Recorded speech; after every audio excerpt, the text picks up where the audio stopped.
When you're first starting out on your makeup journey, you hear all of these different words being bandied around when you're online looking for tutorials. Now, one of those words is cut crease. Now, this is relatively new territory for me. I've had one or two failed experiments. I wouldn't necessarily say that I've done this before, but in the spirit of playing, learning, and making mistakes, I had a go today, and I ended up with this. If you want to know how I got here, well, that's easy. Stay tuned.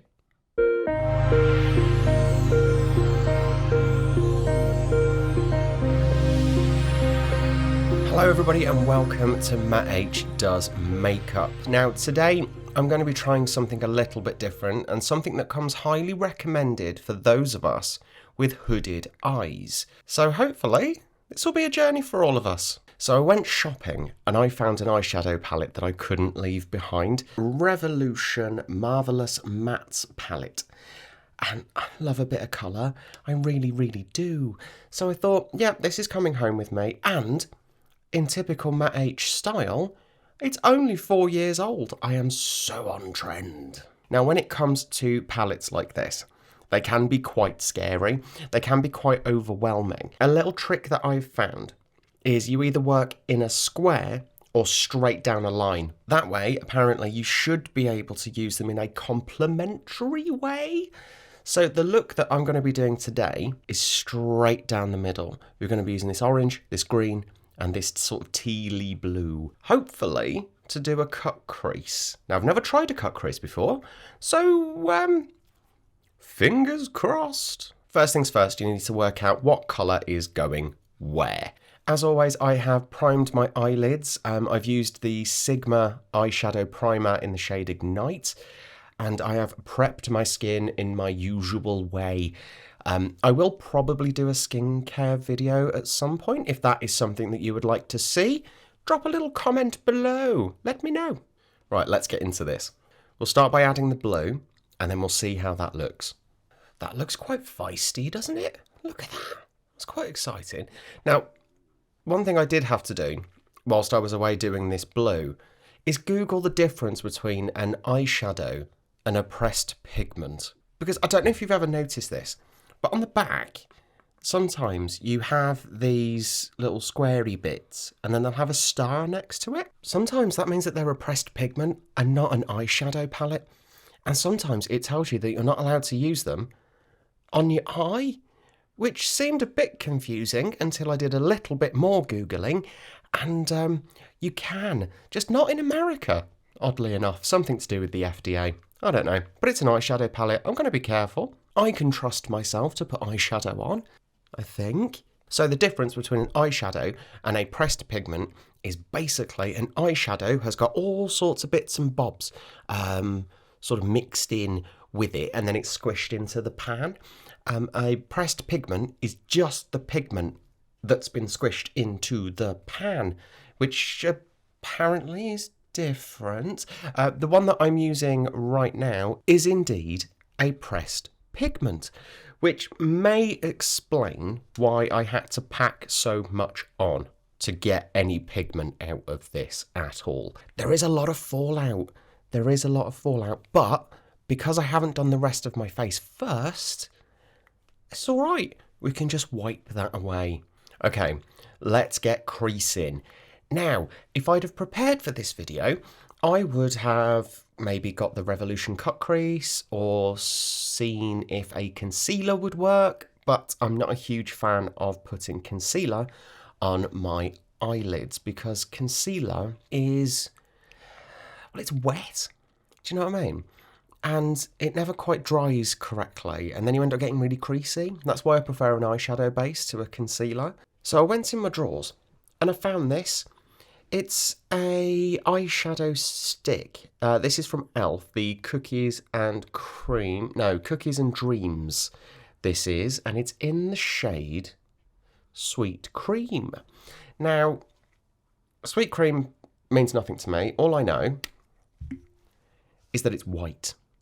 And white will work really well for an eyeshadow base, especially when you're trying to get that pop of colour. I've just remembered. Wait there. I totally forgot I'd bought this. I bought this so long ago. I really was intrigued by the idea of cut creases because I could see everybody doing them online, and I'm like, oh, okay, how does that work? I really like bold colours, so what do I use? And I went onto Beauty Bay looking for eyeshadow primers, and I found this. This is an eye base, but it's white, and it means I can apply it with a brush. So all I need to do is get a small, precise brush, and then hopefully we can start carving this out. With my hooded eyes, I've left a little bit of extra room here, which is technically above the crease of my eye.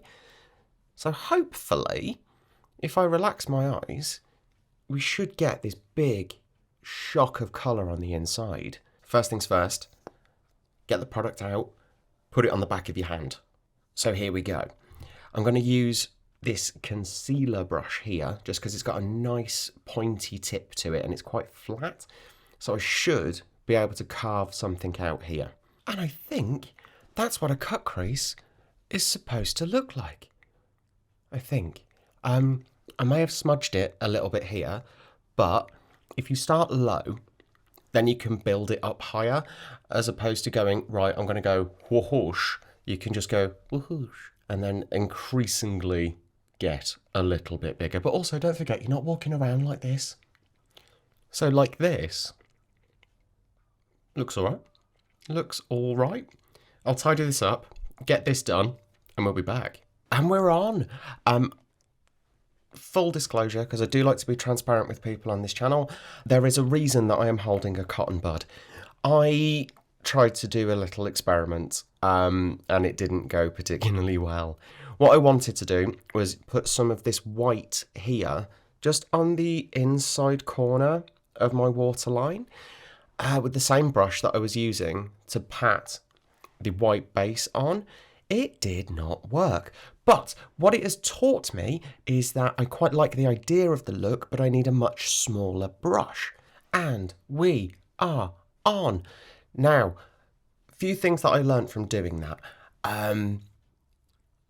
You might need a couple of brushes to get this done. The pigment payoff is not great for me. I think I'm probably doing it wrong, but just honest opinion. I had to go back in with a slightly bigger brush just to try and pack that shade on, because you've really got to pack that shade on. I think I've done all right though. Let's finish by blending this blue back into this orangey shade.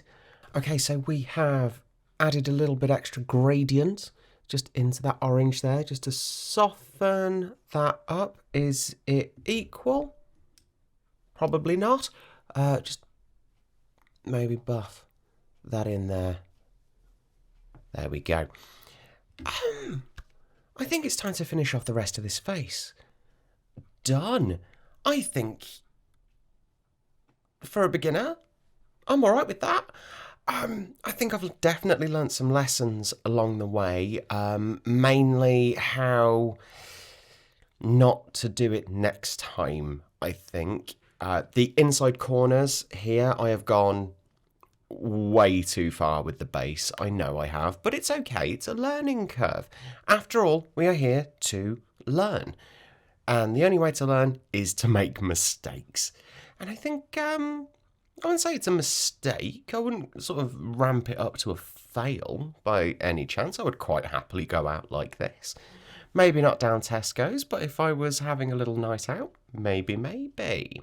So if you've had a go at a look like this, I would be really interested to know what your own tips, tricks, learning curves were. So do let me know down in the comments below.